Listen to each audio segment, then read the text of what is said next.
Now, hopefully by now you guys understand what the private sector is, who owns it, how things are run, and really the bottom line of all private sector businesses is that they will all have a profit motive. They will be looking to bring in resources, combining them, turning it into a product and selling it for the price which will be higher than what it costs them to make it. So profits is what all of these businesses are thinking within the private sector businesses.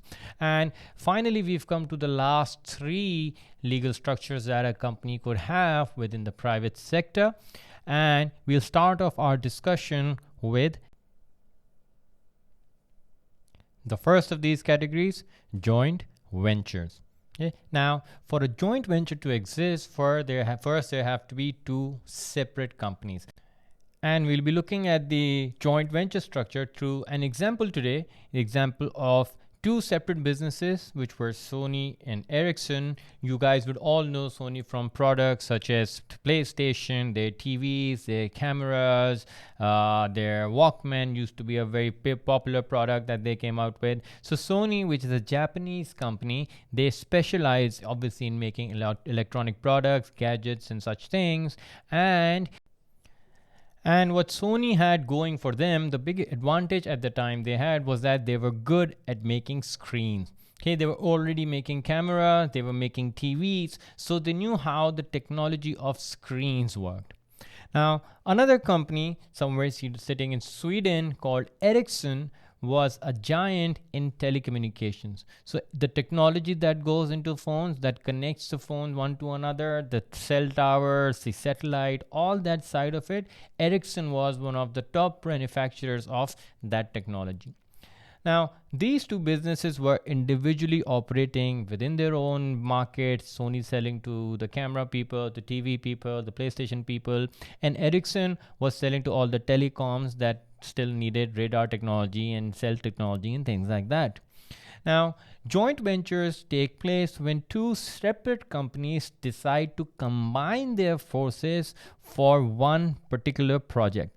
So what I mean by that is that Sony and Ericsson, they were both sat down and discussed what can we do with our expertise. Can we combine them in any ways so that we can come up with a new product, something that will be liked by consumers, maybe something innovative can come out of this.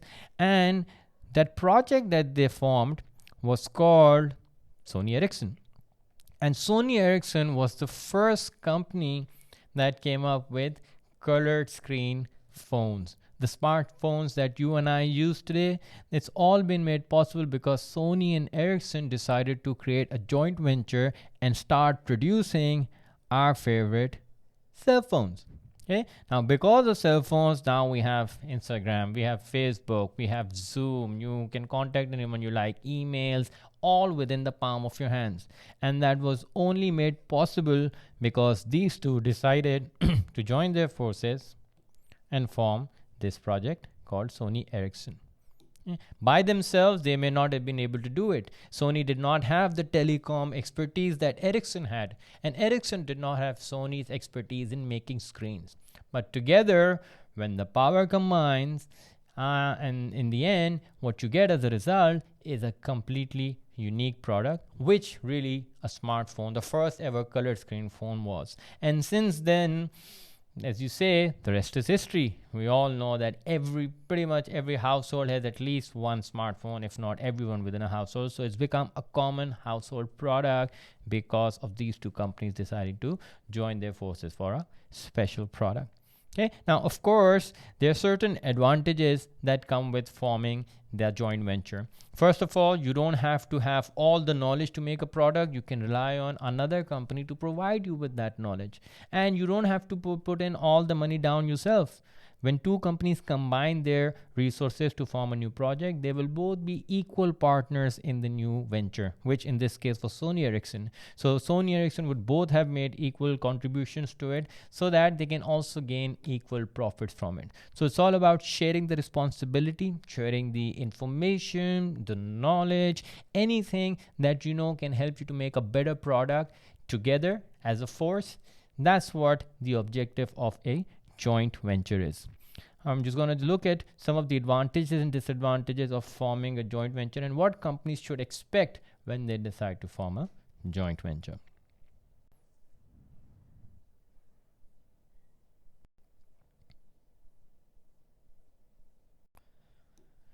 Now, before Sony decided to get in a JV, short for joint venture, with Sony Ericsson, they were only limited to the consumers who knew about Sony. So there was a particular target group they would have obviously finalized and then trying to make products that suited that particular type of consumer. So Sony had its own following, its own customers. Ericsson, which was in a completely different industry, had its own customers, its own followers. By combining their forces through a JV, they're able to gain access to newer markets which previously did not even know you existed as a company. So once Ericsson's name is associated with Sony, then whoever knows Sony would end up knowing Ericsson, and whoever knows Ericsson would end up knowing Sony. So both companies are benefiting from the exposure that each of them have to their consumers, and once you combine them, then of course you literally double the target market that you have. So that's clearly a big advantage, a big motivator towards becoming a joint venture. Additionally, it will also mean you're increasing your capacity to produce. Okay, like if Sony was producing the product by themselves, they will have their own limited scarce resources and there's only a certain amount they can produce.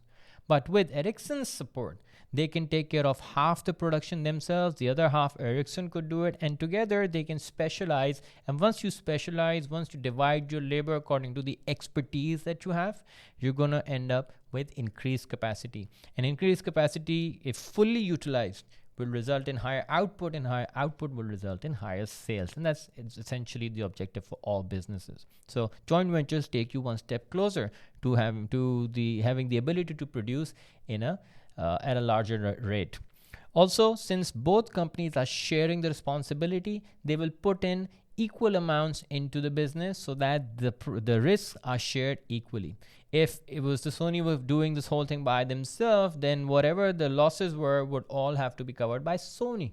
But now with Ericsson also on board, you can divide the losses and share the risk in case there's any loss to the business. And finally, what you're looking for is trying to make your product better, newer, more innovative. And if you can bring in another company for a project which can add to your product through their expertise, through their knowledge, through their techniques, then you should go for the JV, because a better, newer product will always encourage more customers to come to you. So it's again about combining forces and trying to come up with something new, something that's not yet been provided in the market, and you can collectively do that as a business. Where there are certain advantages, of course, there are also disadvantages for a JV. And the first one is then you're dependent on each other to make this product. So if Sony and Ericsson were working together, you know that without Sony's screens, Ericsson can't do anything about the phones. And vice versa, without Ericsson's technology, Sony can't do anything about the phone. So they're literally dependent on one another for the completion of the product. If one delays their timelines, if one is late, if one is causing trouble, the other one's also in trouble at the same time, because you're sharing all the risks. So where that's a benefit, it's also a disadvantage if the other party is not keeping its end of the bargain. So that dependency can lead to sometimes becoming lazy and eventually leading to blame game. Look, it was your company's fault. You didn't provide the right screens. Or they would say, oh no, Ericsson, it was your fault. Your telecom community, your telecom technology does not make sense. It doesn't understand the Japanese way of working. So there's always going to be some problems that come up when two companies who are very different, like Sony's Japanese, Ericsson's Swedish, they are very different ways of working and different cultures to within. And once you have different cultures combined, there's always going to be a bit of clash. Of course, they will all be used to working in their own ways when they were separate companies, but when they become a joint venture, then they have to take into account the workings of the other company. And that could create a little bit of barrier when you are trying to combine the two companies. Okay, so there will be problems. You will look for anyone to put the blame on. One company will never accept it. They may look at the other one. So in the long term, there might be problems. But nonetheless, the advantages heavily outweigh the disadvantages of a joint venture. You gain access to new markets, share the risk, you increase the capacity. All that are great motivators for companies to form a joint venture, because it allows you to reduce your investment in it but maximize your return from it.